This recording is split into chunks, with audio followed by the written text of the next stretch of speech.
Show up in a teal blue Pontiac Solstice coupe and nobody bats an eye, but show up in a 1200% less rare Mercedes SLR and everybody loses their minds. That doesn't seem fair. Hey guys, Stipe here with a list of incredibly rare cars that fly under everyone's radar. Let's do this thing. Passat W8. Hey kid, want to see the most boring car ever made? Ta-da! It's this. Probably. With a design that you might notice is purposefully made to offend as few people as possible and a whole array of unexciting engines, this V-dub sedan is nothing to write home about. It's boring, except for the one version with a new experimental powertrain that was something of a testbed for the Bugatti Veyron. Now that one was different. It may still not look like much, but under the hood of this interesting Passat lay a naturally aspirated W8 engine, not a V8, a W8, the only one ever fitted in any car. Ever. Like I said, it was experimental and thus expensive. That engine alone cost almost as much as the base Passat itself, and yet 11,000 people bought one. That's both a lot and maybe not, depending on how you look at it. Of those 11,000, around 10% picked the manual shifter, and of those, a further 10th went for the wagon body. Now consider that this experimental W8 was notoriously unreliable. Shocker, I know. So the number of these Passats that are left on the road is even smaller. It's a Passat W8. Oh my god. They are proper unicorns. In terms of the manual wagons, we're talking about Koenigsegg Regera numbers, if not even less. So it's unlikely that you'll ever see one, but even if it was parked just 10 feet away from you, I'm sure you would have still missed it. The W8's specialness is simply camouflage by that dull design. It's like finding a big pair of titties on a nun. They exist, you just don't always see it. Lexus IS300 Sport Cross. Oh, it's just a wagon version of the Lexus IS. What's the big deal? I'm sure everyone's seen at least a dozen of these just this week, right? Hardly. You're more likely to see a Ford GT than one of these. I'm not lying. He ain't lying. Ford made 4,063 of their supercars, while Lexus managed to do just shy of over 3,000 of the Sport Crosses. The regular version was successfully steering buyers away from BMW's 3 Series, but when Lexus rightly thought that they could do the same with their big booty version, the public just said, nope. It was such a monumental sales flop that Lexus decided to never make another wagon again. And given how much more popular the SUVs are getting compared to wagons, there's a good chance that it'll remain that way. So add that layer to its rarity too. But that's not all. The Sports Cross is also the rarest car you'll find with the famous 2JZ engine. Okay, it's just a GE, not the Turbo GTE version, and it only comes with an auto. But hey, where there's a will and money, there's also a way to turn this into a full-blown super wagon. Can you think of a crazier sleeper than that? Or, just leave it stock. It's a rare car, so do anything to it, it would just ruin its future value. Pontiac Solstice Coupe. With over 65,000 of these roaring the streets, the Solstice is not exactly what you'd call rare. Sure, outside of North America, where it wasn't even available, seeing an imported one is worth getting your phone out for, but here, I don't give a shit. Sadly, the reaction is the same for the mega rare Targa Coupe versions too. People have no idea just how few of these there are. Why? Well, it went on sale at the worst possible time, 2009. Now, if you weren't there, it sucked. Even the regular cars were struggling to sell during the financial crisis, let alone the unnecessary sports toys like this. So no wonder it was killed off just a year later, resulting in only 1,265 cars made. If you think about it, I've probably taken more poops in my lifetime. For reference, that's just 3 more than there are SLR coupes in the world. Yeah, this Pontiac is a hypercar kind of rare, but let me blow your mind even more. Here is its sales by color breakdown chart. It shows you how many red cars, how many black, yellow, blue, and every other color from the 13 factory options were sold. Have you noticed yet? Only one person, from Canada to be exact, picked metallic teal And this is it. The only one. The absolute unicorn in the Solstice community. Somehow, I doubt that the buyer knew that ticking this little box would make his car so unique, but I also wonder, does he know now? He does. He knows what he has. You're goddamn right. Chevy HHR Panel SS. Okay, you've seen the HHR, that retro-looking hatchback thing. I'm pretty sure you've seen the panel van version of it too, and maybe even the somewhat rare Fastboy SS as well. But what I'm like 99% sure of is that you've never seen a combination of the three, the HHR Panel SS. In the 3 years that this oddity has been on offer, the number of people who thought that this turbocharged cargo van was exactly what the doctor ordered was just 216. 216?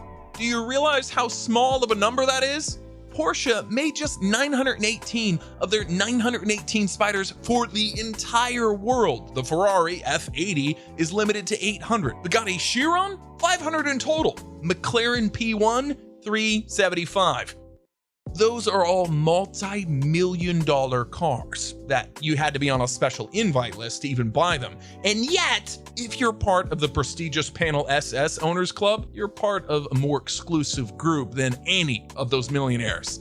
Suck it, millionaires. Luckily for us car guys, despite its rarity, this is not your usual garage queen that owners tend to keep locked away in a safe. There actually is a chance that you might have seen one in the wild. So when you do, please be aware of that moment. You're witnessing something that's more rare than a multi-million-dollar hypercar, except nobody around you even cares. Oh, wow! P.S. The half-panel SS is rumored to be even more scarce, but I can't find the exact number anywhere. Mercedes R63. You thought a sporty cargo van is a hard sell? Then how about a luxurious muscle MPV? That's what this Mercedes R-Class AMG is, a very posh 7-seater that's packing more leather and toys than your mom's nightstand. Plus, more importantly, enough room under the hood to be fitted with that AMG's Madhouse 6.2-liter V8. Stick your frickin' in your own eye, Jesus Christ. It's the same engine found in all sorts of other mad Benzes that are big enough to swallow it, and in this minivan, it makes a nice round 500 horsepower. Lots of noise too. But you gotta be asking, who is it for? Some Mormon dad who hates his children? Either way, not the sort of market that will help you set any new sales records. And so, in the 1 year that the R63 was on sale, Mercedes managed to find just 200 buyers, 95 of which were in the US. I actually did the math. 95 out of the 283 million cars registered in USA means that there is just one in nearly 3 million of a chance that you'll ever see the R63. But even if it was parked next to you, it's still hard to tell that this is that crazy rare AMG version, not just the regular R-Class. Other than some bigger wheels and the quad pipes, not much else sets it visually apart. All combined, finding this car is like Ray Charles finding Waldo. I wouldn't count on it. Chevy S10 EV. Cybertruck, Rivian, F-150 Lightning. With how many headlines these three are generating, you'd think that electric trucks are some new form of vehicle that never existed before. Wrong. Almost 30 years ago, Chevy was testing the electric waters with their incredibly popular S10 compact pickup. The conversion was simple, out with the internal combustion and in with the drivetrain from that EV1 plus Senta-looking car. Like the EV1, the EV S10, or Sten if you want to be weird about it, was also leased, mostly. Out of the 492 that were made, 60 were actually sold to the buyers, so when GM decided that the lease period was over and it was time to crush them, those 60 survived. I mean, it's cool that they did, but there was a reason why GM decided to get rid of the rest of them. The batteries, charging for 16 hours, just to drive 33 miles. was nowhere near good enough, and that was when the batteries were still new. Ever experienced your phone lasting less and less as the years go by? Now imagine shitty old lead-acid tech after 25 years. What I'm trying to say here is that today, all electric S10s are as dead as my grandma. A few enthusiasts, and I'm talking like a half a dozen on a good day, got theirs going again by hooking up a bunch of starter batteries and rerouting the cables to them. But the rest, DEAD. Still, given the rarity and the popularity of the electric resto mods lately, I wouldn't be surprised if more of those dead 60 are being brought back to life, even as I speak.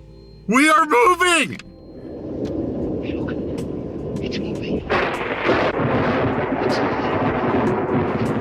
Now, before I reveal my number one, here are 3 more cars you never knew were incredibly rare. Can you guess them? Let me know in the comments. And at number 1, here we go. Saab 9.5 Sport Combi. I've mentioned production numbers in the low thousands and even low hundreds, but how about a car with the production number of 0? What? Yeah, you heard me right. The 9.5 Sport Combi was never produced, and yet here's a few. So what's the deal? Well, long story short, before it was ready for production, Saab went bust, so its factory and the whole inventory was auctioned off, including 25 pre-production prototypes of these wagons. Those Saab diehards who bought them were ecstatic, but there was a problem. A prototype, even in a near production stage, is not a road legal car. There's a lot of red tape a car needs to go through before it can get its plates, especially in the bureaucratic Europe where all these prototypes found their homes. Challenge accepted, said Michal Anik, owner of number 17. It took over a year, but here it is, the first ever road legal SC. It was even in the news. Soon after, he helped the other guy, and they helped the third, until over 20 sport combis were on the road. Now, to you and me, or pretty much anybody else in the 9.5 wagon, isn't a big deal, but to Saab fans, these are holier than the holy grails. They are the last Saabs ever, never made.